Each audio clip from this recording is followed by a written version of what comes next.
आज आपण बनवणार आहोत आंबा रवा पोळी। करायला खूप सोपे आहे आणि खायला सुद्धा खूप टेस्टी लागते। तुम्ही हा व्हिडिओ शेवटपर्यंत पहा आणि व्हिडिओ आवडला तर एक लाईक नक्की करा। चला तर मग रेसिपीला सुरुवात करूया। नमस्कार। तर आज आपण बनवणार आहोत रवा आंबा पोळी। तर त्यासाठी मी इथे एक तोतापुरी आंबा घेतलेला आहे, तुम्ही बघू शकता। असा थोडा मोठ्या साईजचा आंबा आहे। यामध्ये जास्त केशर नसतं, आपल्याला केशर नसलेलाच आंबा घ्यायचा आहे किंवा धागे नसलेला। तर आता आपल्याला याचा पल काढून घ्यायचा आहे। आंब्याचा पल मी काढून घेतलेला आहे। तर आता आपल्याला पीठ मळून घ्यायचं आहे। इथं मी 2 वाट्या गव्हाचं पीठ घेतलेलं आहे। आता यामध्ये घालायचं आपल्याला थोडंसं मीठ घालायचं आहे। आता हे पीठ आपल्याला मळून घ्यायचं आहे।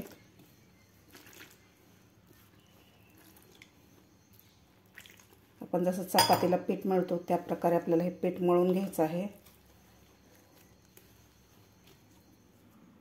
अशा प्रकारे मी पीठ मळून घेतलेलं आहे। आपण जसं पोळीला चपातीला पीठ मळतो, जास्त घट्ट पण नाही आणि जास्त पातळ पण नाही आहे। तर आपल्याला ह्याला झाकून 10 ते 15 मिनिटं भिजत ठेवायचं आहे पीठ। मी इथे कढई घेतलेली आहे। कढईमध्ये आपल्याला 3 ते 4 चमचे तूप घालायचं आहे।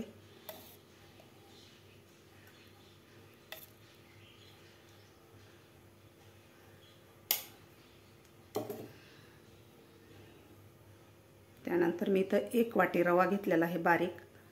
रवा घालायचा आपल्याला तुपामध्ये। आता मीडियम गॅसवर आपल्याला ही रवा व्यवस्थित भाजून घ्यायचा आहे। जास्त लाल नाही करायचा आपल्याला। 4 ते 5 मिनिट लागते आपल्याला ही रवा भाजायला मीडियम गॅसवर।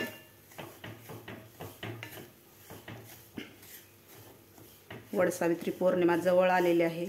काही जणांना पुरणपोळी आवडत नाही, तर तुम्ही अशा प्रकारे रवा आंबा पोळी करू शकता। खायला सुद्धा खूप छान लागते आणि करायला सुद्धा खूप सोपे आहे। सध्या आंब्याचं सीजन आहे आता। आपल्याला व्यवस्थित रवा भाजून घ्यायचा आहे। रवा आपला व्यवस्थित भाजलेला आहे। थोडासा असा गोल्डन कलर आलेला आहे रव्याला। असा मस्त सुगंध येत आहे रवा भाजल्याचा। मीडियम गॅसवर मी 3 ते 4 मिनिट हे रवा भाजून घेतलेला आहे। रवा आपला व्यवस्थित भाजलेला आहे। आता यामध्ये आंब्याचा रस करून घेतलेला आपल्याला घालायचा आहे। न पाणी घालताच मी हे आंब्याचा रस करून घेतलेला आहे। आता यामध्ये घालायचं आहे आपल्याला।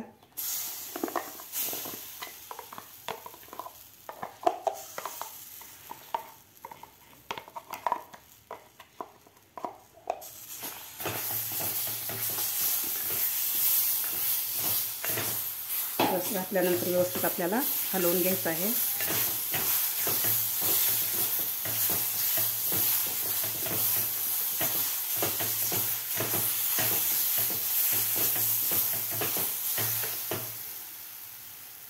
मिक्सरच्या भांड्यात थोडासा रस राहिलेला आहे। यामध्ये आपल्याला थोडंसं पाणी घालून यामध्ये घालायचं आहे।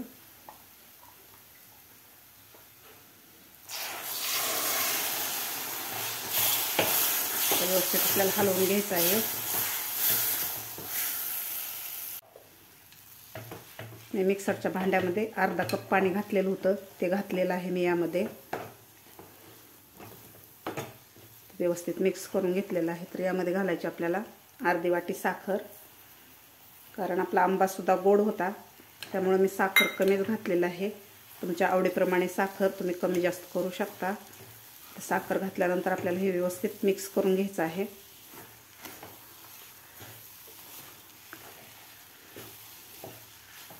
कलर सुद्धा असं मस्त आलेला आहे आपल्या आंब्याच्या शिऱ्याचा किंवा आंब्याच्या सारांचा। यामध्ये घालायची आपल्याला थोडीशी वेलची पूड। आपल्याला व्यवस्थित मिक्स करून घ्यायचं आहे वेलची घातल्यानंतर। मस्त झालेलं आहे आपलं सारण रव्याचं आणि आंब्याचं।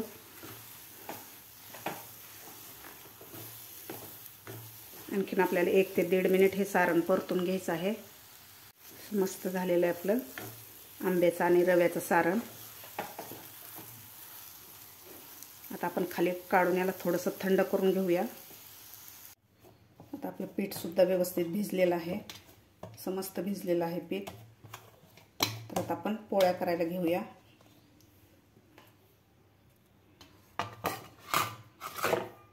इथे मी थोडंसं कोरडं पीठ घेतलेलं आहे हाताला।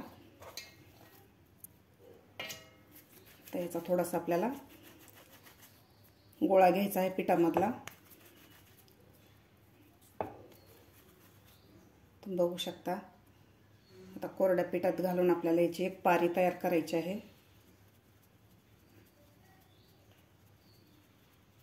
अशा प्रकारे आता आपलं सारण सुद्धा थंड झालेलं आहे। तर जेवढं आपण पीठ घेतलं होतं तेवढंच आपल्याला हे सारण सुद्धा घ्यायचं आहे। अशा प्रकारे तर दोन्ही अंगठ्याच्या सहाय्याने असे सारण आतमध्ये दाबून आपल्याला हे उंडा व्यवस्थित तयार करायचा आहे। अशा प्रकारे वरची बाजू आपल्याला व्यवस्थित बंद करायची आहे, जेणेकरून आपली पोळी फुटणार नाहीये। अशा प्रकारे आपला उंडा तयार झालेला आहे। आता हा उंडा आपल्याला गव्हाच्या कोरड्या पिठात बुडवून घ्यायचा आहे। अशा प्रकारे आता आपल्याला याची पोळी लाटायची आहे। हलक्या हाताने आपल्याला ही पोळी लाटून घ्यायची आहे। आपण जशी पुरणाची पोळी लाटतो त्या प्रकारे आपल्याला ही पोळी लाटून घ्यायची आहे। अशा प्रकारे मी पोळी लाटून घेतलेली आहे। तुम्ही बघू शकता जास्त जाड पण नाही आणि जास्त पातळ पण नाही, पण जसं पुरणाची पोळी लाटतो त्या प्रकारे मी पोळी लाटून घेतलेली आहे। तर आता आपला तवा सुद्धा गरम झालेला आहे, तर आपल्याला आता ही भाजून घ्यायची आहे पोळी। तवा सुद्धा गरम झालेला आहे, तर यावर थोडंसं आपल्याला तूप सोडायचं आहे। तुम्ही तेल सुद्धा लावू शकता। आता आपल्याला ही पोळी या तव्यावर टाकायची आहे। मस्त झालेली आहे आपली पोळी। आता दोन्ही साईडकडून आपल्याला ही पोळी भाजून घ्यायची आहे। अशा प्रकारे आता आपल्याला याला तूप लावून घ्यायचं आहे।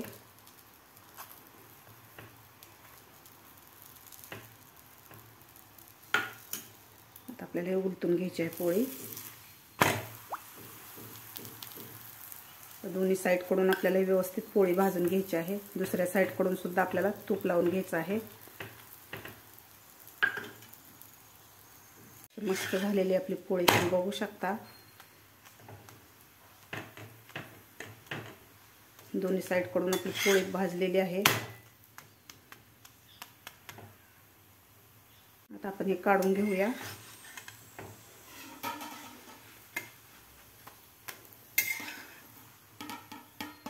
अशा प्रकारे अशी मस्त झालेली आपली पोळी। दुसरी सुद्धा आपण अशा प्रकारे बनवून घेऊया। राहिलेल्या सुद्धा दुसरी सुद्धा मी पोळी तव्यावर टाकलेली आहे, त्याला सुद्धा आपल्याला तूप लावून घ्यायचं आहे। मस्त फुगलेली आहे पोळी तुम्ही बघू शकता। दुसऱ्या साईडकडून सुद्धा आपल्याला तूप लावून घ्यायचं आहे। अशी मस्त टम्म फुगलेली आहे आपली पोळी। मस्त आपल्याला दोन्ही साईडकडून हे सुद्धा पोळी भाजून घ्यायची आहे। सुद्धा पोळी आपली दोन्ही साईडकडून भाजलेली आहे, तर आता आपण खाली काढून घेऊया। अशी मस्त झालेली आहे पोळी आपली। तर बाकीच्या सुद्धा आपल्याला अशा प्रकारेच बनवून घ्यायच्या आहेत पोळ्या। अशी मस्त आपली मऊ आणि लुसलुसीत आंबा पोळी तयार झालेली आहे। कलर सुद्धा खूप छान आलेला आहे, तुम्ही बघू शकता। अशी नरम झालेली आहे आणि खायला सुद्धा खूप टेस्टी लागते। तुम्ही हे 2 ते 3 दिवस खाऊ शकता, खराब होत नाहीये। सध्या आंब्याचं सीजन आहे, तुम्ही सुद्धा अशा प्रकारे आंबा पोळी नक्की करून बघा। वटपौर्णिमा जवळ आलेली आहे। पुरणाची पोळी काही जणांना आवडत नाही, तर तुम्ही अशा प्रकारे आंबा पोळी नक्की करून बघा आणि कशी झाली ही नक्की कमेंट करून सांगा। माझा व्हिडिओ आवडल्यास लाईक, शेअर आणि सबस्क्राईब करायला विसरू नका। भेटूया अशाच एका नवीन रेसिपीसोबत। तोपर्यंत मस्त खा आणि स्वस्त रहा।